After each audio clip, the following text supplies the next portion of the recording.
3 రాష్ట్రాలకు కొత్త గవర్నర్స్ ను నియమించింది కేంద్ర ప్రభుత్వం. ఈ మేరకు మరి కాసేపట్లో అధికారికంగా ప్రకటన వెలువడబోతోంది. కేంద్ర మాజీ మంత్రి టీడీపీ సీనియర్ నేత అశోక్ గజపతిరాజుకు గోవా గవర్నర్ గా అవకాశం కల్పించింది కేంద్రం. మోదీ సర్కారు నియమించిన నూతన గవర్నర్స్ నియామకం ఫైళ్లపై మరి కాసేపటి క్రితమే ఇటు సంతకం చేశారు రాష్ట్రపతి ద్రౌపది ముర్ము.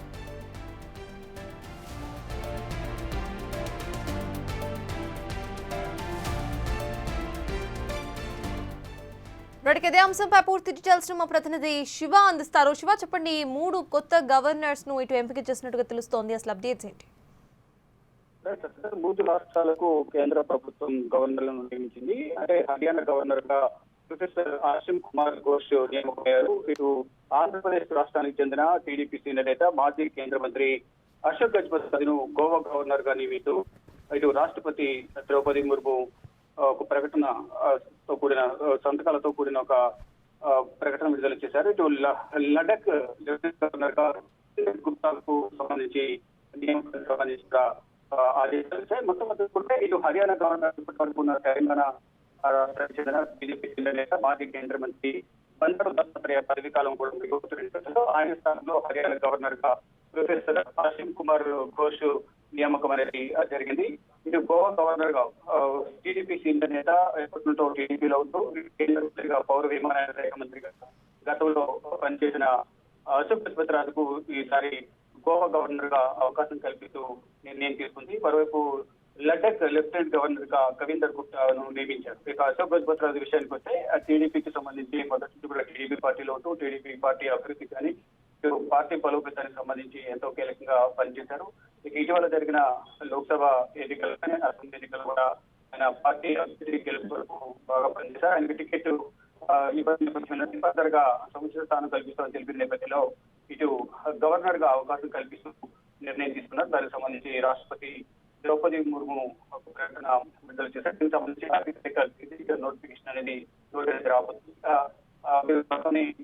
రాష్ట్రాలకు సంబంధించి నూతనంగా ఎన్నికైన 3 గవర్నర్లు కూడా ప్రమాణ స్వీకారం చేయనున్నారు. ఇటు హర్యానా గవర్నర్ గా ముందు చెప్పినట్టుగా ఆసిమ్ కుమార్ ఘోష్, ఇక్కడ ప్రెసిడెంట్ బండారు దత్తాత్రేయ గవర్నర్ గా కొనసాగుతున్నారు. ఆయన మరొక వారం రోజుల్లోనే పదవి విరమణ దానికి సంబంధించి రాజీనామా చేయనున్నారు. ఆయన ప్లేస్ లో ఇప్పుడు ఆసిమ్ కుమార్ ఘోష్ నియామకం కానున్నారు. ఇక ప్రెసిడెంట్ గోవా గవర్నర్ గా పోస్పాటి అశోక్ గజపతిరాజు నియామకమయ్యారు. ఇటు లడక్ లెఫ్టినెంట్ గవర్నర్ గా కవీందర్ గుప్తా 3 రాష్ట్రాలకు 3 నియమిస్తూ రాష్ట్రపతి ద్రౌపది ముర్ము ప్రకటన విడుదల చేశారు.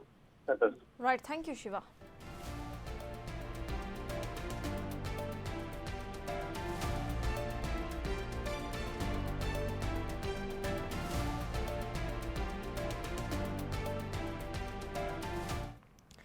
మూడు రాష్ట్రాలకు కొత్త గవర్నర్స్ ను నియమించింది కేంద్ర ప్రభుత్వం. కొద్దిసేపటి క్రితమే ఇటు ప్రెసిడెంట్ ద్రౌపది ముర్ము ఈ ఫామ్ మీద సంతకం చేస్తారు. అయితే ఈ మేరకు అధికారికంగా ప్రకటన కూడా రిలీజ్ కాబోతోంది. కేంద్ర మాజీ మంత్రి టీడీపీ సీనియర్ నేత అశోక్ గజపతిరాజుకు గోవా గవర్నర్ గా అవకాశం కల్పించింది కేంద్రం.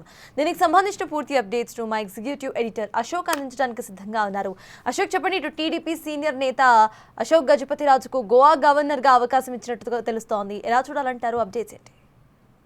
ఖచ్చితంగా సుదీర్ఘ రాజకీయ అనుభవానికి దక్కిన అరుదైన గౌరవం కింద భావించాల్సి ఉంటుంది. తెలుగుదేశం పార్టీ ఆవిర్భావం నుంచి ఇప్పటి వరకు ఒక మచ్చలేని నాయకుడిగా అశోక్ గజపతిరాజు కొనసాగుతున్నారు. విజయనగర గజపతిరాజుల వంశానికి చెందిన వంశీకుడైన అశోక్ గజపతిరాజు ఇప్పుడు గోవా గవర్నర్ గా నియమితుడు కావటం అనేది నిజంగా ఎంటైర్ తెలుగుదేశం పార్టీ శ్రేణులని కాదు, ఆంధ్రప్రదేశ్ కి ఇటు తెలంగాణ ప్రజలు కూడా సంతోషించే అంశం. ఎందుకంటే ఏ రాజకీయ నాయకుడికైనా కూడా ఒక మచ్చ అనేది ఉంటుంది, ఒక అవినీతి ఆరోపణ అనేది ఉంటుంది. కానీ విజయనగర రాజు అయిన అశోక్ గజపతిరాజుకి ఇప్పటి వరకు కూడా ఎలాంటి మచ్చ లేకుండా ఇన్నేళ్ల పాటు రాజకీయం చేయడం అనేది నిజంగా ఆశ్చర్యం. ఆయన రాజకీయ ఒక్కసారి ఓటమి పాలయ్యారు, అది కూడా 2019 ఎన్నికల్లో. అదే తప్ప 1983లో పార్టీ పెట్టినప్పటి నుంచి ఇప్పటి వరకు ఆయనకి ఓటమంటూ లేదు. ఆయన హిస్టరీ ఏంటంటే రాష్ట్రంలో చంద్రబాబు తర్వాత అంతటి సీనియర్ నాయకుడు ఎవరైనా ఉన్నారా రాజకీయాల్లో అంటే అది అశోక్ గజపతిరాజు మాత్రమే. సో అందువల్ల రీసెంట్ గా ఆయన ఎన్నికల్లో పోటీ చేయలేదు. ఆయన కుమార్తెకు ఎమ్మెల్యే సీట్ ఇప్పించి గెలిపించారు. ఆయన సైలెంట్ గానే ఉన్నారు. ఈ నేపథ్యంలోనే కూటమి నేపథ్యంలో ఇటు రాష్ట్రంలోనూ అటు కేంద్రంలోనూ ప్రభుత్వం ఉన్న నేపథ్యంలో చంద్రబాబు నాయుడు సిఫార్సు చేసినట్టున్నారు. బహుశా ఆయనకి ఏదో ఒక స్థానం, మంచి స్థానం ఇచ్చి గౌరవించాలన్న ఆలోచన నేపథ్యంలో అటు కేంద్రంలో ఉన్న మోడీ ప్రభుత్వం కూడా దాన్ని ఆమోదించి ఇమ్మీడియట్ గా ఆయనకి గోవా గవర్నర్ గా ఆయనకు ఒక గౌరవప్రదమైన స్థానాన్ని కట్టబెట్టారు. ఆయన పొలిటికల్ హిస్టరీ మనం ఒకసారి చూస్తే 1978లో జనతా పార్టీ తరఫున తన రాజకీయ జీవితాన్ని ప్రారంభించారు. ఆ తర్వాత 1983 83, 1985, 1989, 1994, 1999, 2009లో తెలుగుదేశం పార్టీ టీడీపీ తరఫున ఎమ్మెల్యేగా అభ్యర్థిగా పోటీ చేశారు, గెలుపొందారు కూడా. 36 సంవత్సరాల రాజకీయ జీవితంలో ఆయన 7 సార్లు ఎమ్మెల్యేగా గెలిచారు విజయనగరం నుంచి. ఒకసారి అదే విజయనగరం ఎంపీగా గెలిచారు.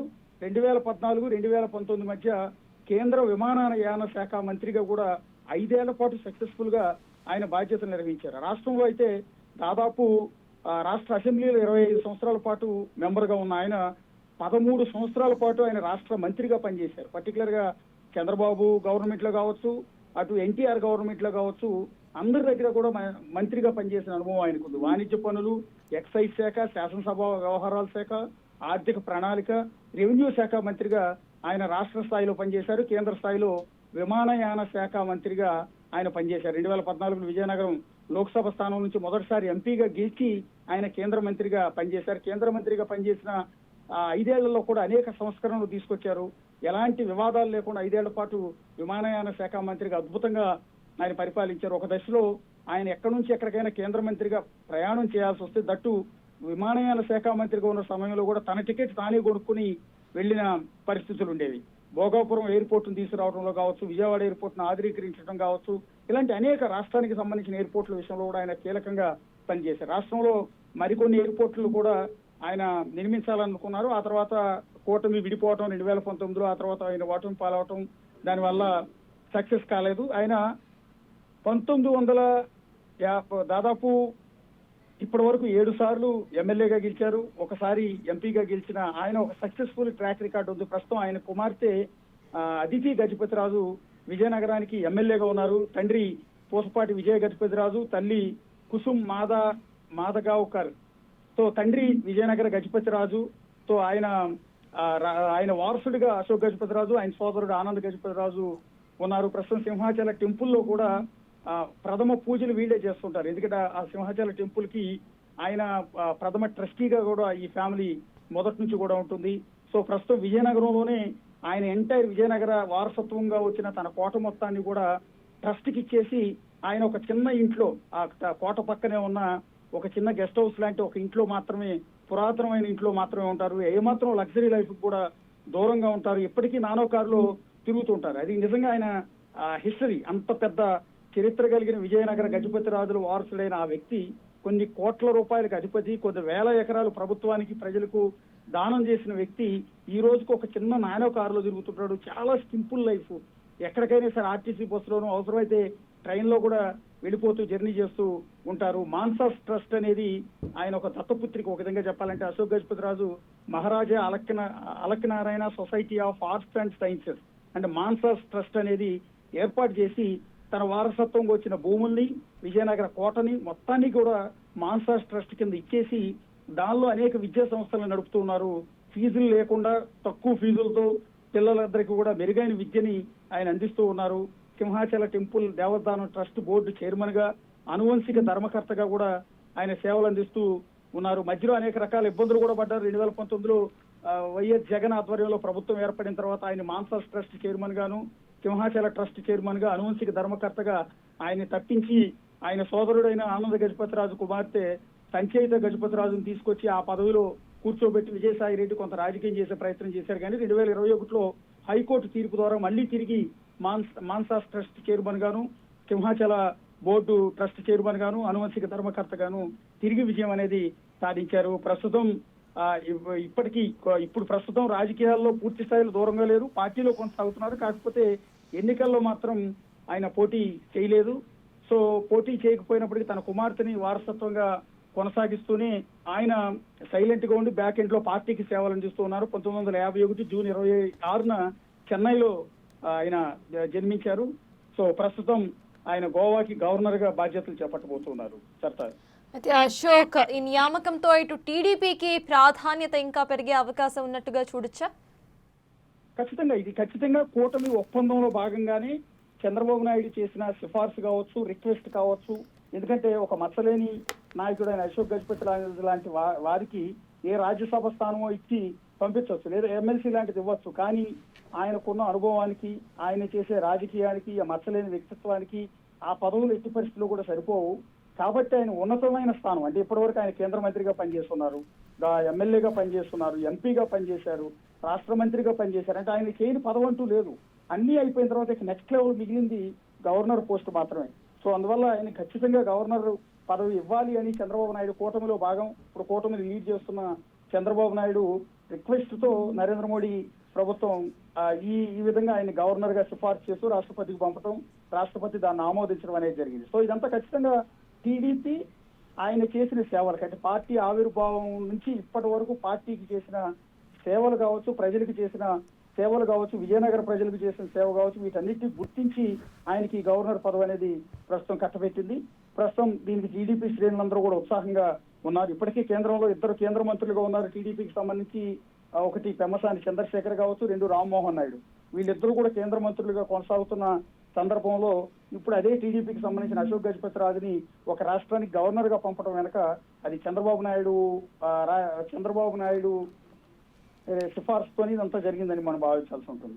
అశోక్, ఇప్పుడు చూస్తుంటే ఆయనకున్న క్లీన్ ఇమేజ్ కారణంగా ఆయనకు ఈ పొజిషన్ ఇచ్చారనుకోవాలా, లేకపోతే కూటమి అధికారంలో ఉంది, కూటమి ప్రభుత్వం యొక్క సిఫార్సు మేరకు, చంద్రబాబు నాయుడు సిఫార్సు మేరకు ఆయనకు ఈ పొజిషన్ ఇచ్చారు అనుకోవాలా? అసలు ఎలా చూడాలంటారు అశోక్? ఖచ్చితంగా ఆయన మోడీ ప్రభుత్వంతో, అంటే నరేంద్ర మోడీతో కావచ్చు, అమిత్ షాతో కావచ్చు, బీజేపీ నేతలతో కూడా చాలా సత్సంబంధాలు ఉన్నాయి. ఒక విధంగా చెప్పాలంటే అశోక్ గజపతి రాజు అజాత శత్రువు కింద భావించాల్సి ఉంటుంది. ఏ పార్టీ, ఏ రాజకీయ పార్టీ అయినా, అపోజిషన్ పార్టీనైనా కూడా గౌరవంగా మాట్లాడే సంస్కారం అశోక్ గజపతి రాజుకు ఉంటుంది. అందువల్ల కేంద్ర మంత్రిగా 5 ఏళ్ల పాటు విమానయాన శాఖ మంత్రిగా 2014 నుంచి 2019 కాలంలో పనిచేసిన అశోక్ గజపతి రాజు 2019 ఎన్నికలకు ముందు ప్రత్యేక హోదా ఇవ్వటం లేదనే కారణంతో అప్పుడు టీడీపీ కూటమి నుంచి బయటకు వచ్చేసింది. అంటే బీజేపీతో పొత్తు నుంచి బయటకు వచ్చేసిన సమయంలో విమానయాన శాఖ మంత్రిగా ఫుల్ ప్లేటెడ్ కేంద్ర మంత్రిగా ఉన్న అశోక్ గజపతి రాజు వెంటనే రిజైన్ చేసేశారు. పార్టీ ఆదేశాలను ఏమాత్రం ధిక్కరించకుండా గౌరవిస్తూ రిజైన్ చేశారు. సో అదే క్రమంలో అప్పుడు సుజనా చౌదరి కూడా కేంద్ర మంత్రిగా ఉన్నారు, ఆయన కూడా రిజైన్ చేయాల్సి వచ్చింది. అప్పుడు వీళ్ళిద్దరు కూడా కేంద్ర మంత్రులుగా కొనసాగారు. అప్పుడు ఈ ఉన్న 5 ఏళ్ల కాలంలో, అంటే రిజైన్ చేసే వరకు ఉన్న పీరియడ్ మొత్తంలో బీజేపీ నాయకులతో సత్సంబంధాలు చేశారు. ఎందుకంటే విమానయాన శాఖలో ఎలాంటి అవినీతికి ఆస్కారం లేకుండా, ఎలాంటి వివాదాలు లేకుండా 5 ఏళ్ల పాటు పాలించిన కేంద్ర మంత్రిగా అశోక్ గజపతి రాజు రికార్డుల్లోకి ఎక్కారు. ఆయన కేంద్ర మంత్రిగా ఉన్నప్పుడు అనేక సంస్కరణలు తీసుకొచ్చారు. పర్టికులర్ గా దేశంలో ఉన్న ఎయిర్పోర్ట్లన్నింటినీ కూడా ఆయన ఆధునీకరించడం కావచ్చు, అలాగే ఏదైతే డీజీసీఏ రూల్స్ ని మార్చడం కావచ్చు. అప్పటి వరకు ఎవరైనా ఎయిర్లైన్ స్టార్ట్ చేయాలంటే డీజీసీఏకు లంచాలు ఇవ్వాల్సిందే, పెద్ద ఎత్తున వాళ్ళు ఇబ్బందులు పెడుతున్నారు అంటూ కొన్ని అలిగేషన్స్ కూడా వచ్చాయి. గతంలో రతన్ టాటా లాంటి వాళ్ళు కూడా తాను ఎయిర్లైన్ స్టార్ట్ చేయాలంటే భయపడాల్సి వస్తుంది డీజీసీఏ దెబ్బకి అంటూ ఆరోపణలు కూడా చేశారు. కానీ అశోక్ గజపతి రాజు కేంద్ర విమానయాన శాఖ మంత్రిగా బాధ్యతలు చేపట్టిన తర్వాత అనేక సంస్కరణలు తీసుకొచ్చారు. డీజీసీఏని ప్రక్షాళన చేశారు. ఒకప్పుడు డీజీసీఏ మీద ఉన్న మచ్చని ఆయన తుడిచేసే ప్రయత్నాన్ని చేశారు. ఆ విమాన ప్రయాణాన్ని మరింత ప్రయాణికులకు చేరువయ్యేలా అనేక కీలకమైన నిర్ణయాలు ఆయన తీసుకోవడంలో సక్సెస్ అయ్యారు. పర్టికులర్ గా కొన్ని రాష్ట్రాల్లో ఎయిర్పోర్ట్లు కేటాయించడం, ఆ ఎయిర్పోర్ట్లని అద్భుతంగా నిర్మించడం కావచ్చు, ప్రజలకు అందుబాటులో తీసుకురావడం కావచ్చు, ఇలా అద్భుతంగా నిరంతరం పనిచేసిన నేపథ్యంలో నరేంద్ర మోడీకి అండ్ అమిత్ షాకు అత్యంత సన్నిహితుడుగాను, అత్యంత గుర్తింపు పొందిన వ్యక్తిగా కూడా ఆయన బీజేపీ నాయకులతో సంబంధాలు అనేవి మెరుగుపరుచుకున్నారు. అనివార్య కారణాలతో అప్పట్లో పొత్తులోంచి బయటకు వచ్చినప్పటికీ కూడా ఏనాడు బీజేపీ నేతలు ఒక్క మాట కూడా అనలేదు ఆయన. ఈ నేపథ్యంలోనే బీజేపీ నేతలందరికీ కూడా అశోక్ గజపతి రాజు అంటే చాలా గౌరవం ఉంది. అందువల్ల ఆయన ఇప్పుడు పొత్తులో ఉన్నారు. ప్రస్తుతం ఎన్డీఏ గవర్నమెంట్ లో తెలుగుదేశం పార్టీ కూడా కొనసాగుతుంది. అది కేంద్రంలోనూ రాష్ట్రంలోనూ. కేంద్రంలో టీడీపీకి సంబంధించిన 2 మంత్రులు కేంద్ర మంత్రులుగా ప్రస్తుతం కొనసాగుతున్నారు. అట్లాగే రాష్ట్ర కేబినెట్ లో కూడా బీజేపీకి సంబంధించిన ఎమ్మెల్యేలు 2 రాష్ట్ర మంత్రులుగా కొనసాగుతూ ఉన్నారు. సో పొత్తు కొనసాగుతుంది జనసేన, టీడీపీ, బీజేపీ. ఈ నేపథ్యంలో కేంద్రంలో నరేంద్ర మోడీ ప్రభుత్వానికి అండాదండగా చంద్రబాబు నాయుడు నిలుస్తున్నారు. మొన్న ప్రభుత్వంలో మళ్ళీ 3వ నరేంద్ర మోడీ ప్రధానమంత్రిగా బాధ్యతలు స్వీకరించడానికి కూడా ఏపీలో టీడీపీకి వచ్చిన ఎంపీ సీట్లు అనేవి అత్యంత కీలకమయ్యాయి. అందువల్ల ఆ పొత్తులో భాగంగానే చంద్రబాబు నాయుడు మద్దతు పలికిన నేపథ్యంలోనే కేంద్రంలో 3వ ఎన్డీఏ ప్రభుత్వం అనేది ఏర్పడింది. అందువల్ల చంద్రబాబుకి ఇప్పుడు కేంద్రంలో చాలా మంచి వెయిట్ ఉంది. గతంలో 29 సార్లు, అంటే 2014, 2019 మధ్యలో ఆయన ముఖ్యమంత్రిగా రాష్ట్రంలో ఉన్న సందర్భంలో ప్రత్యేక హోదా కోసం కావచ్చు, రాష్ట్రంలో నిధులు కావచ్చు, అమరావతికి, పోలవరానికి నిధులు తీసుకురావడం కోసం ఢిల్లీకి 29 సార్లు వెళ్ళారు. కొన్నిసార్లు చంద్రబాబు నాయుడు వెళ్ళినప్పుడు ఆయనకి అపాయింట్మెంట్ కూడా దొరకని సందర్భం ఉంది. ఈ నేపథ్యంలోనే కొన్ని విమర్శలను కూడా ఆయన ఫేస్ చేశారు. ఆ పొత్తులో ఉండి కూడా ఆయనకు అపాయింట్మెంట్ ఎందుకు ఇవ్వట్లేదు అని. సో ఆ తర్వాత ఆయన పార్టీ నుంచి బయటకు వచ్చేయటం, ఆ తర్వాత బీజేపీకి టీడీపీకి మధ్య కొంత వివాదం చెలరేయటం, ఇవన్నీ కూడా ఆ తర్వాత తెలిసిందే.